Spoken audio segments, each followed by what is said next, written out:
Нов Зеланд е единствена земја во светот што досега целосно го елиминираше коронавирусот. Премиерката Джасинда Ардерн вели дека оваа цел е постигната од амбиција, но и од страв, бидејќи уште на почетокот на пандемијата беше заклучно дека здравствениот систем нема да може да се справи со прогресивна епидемија.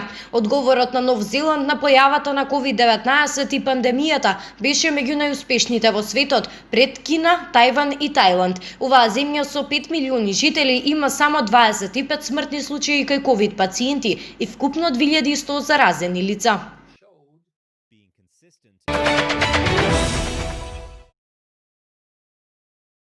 Вакцината против COVID-19 ќе биде божиќен подарок за сите европејци, рече подпредседателот на Европската комисија Маргаритис Хинас. Хинас ова го кажа еден ден откако Европската агенција за лекови соопшти дека вакцината развиена од Pfizer и BioNTech ќе биде одобрена на 21 декември.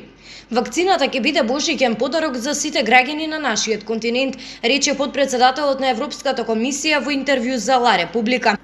Европската комисија ќе одобри вакцината со суперсонична брзина, додаде тој. За 2 дена ќе завршиме работа што обично трае 2 месеци, рече подпредседателот на Европската комисија, додавајќи дека ова ќе им овозможи на земјите членки да започнат со вакцинирање околу 26 декември.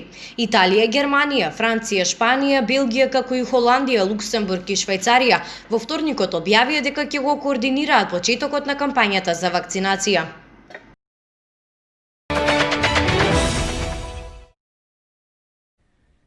Оваа година за прв пат во историјата беа извршени повеќе смртни казни во САД отколку во сите земји во светот заедно, се вели во годишниот извештај објавен денес. Ова е извештајот на Центарот за информации за смртните казни од Вашингтон. По 17 годишна пауза председателот Трамп нареди извршување на смртната казна во целост, па во текот на 2020 година во САД беа извршени рекордни 10 екзекуции, најмногу од 1800 година.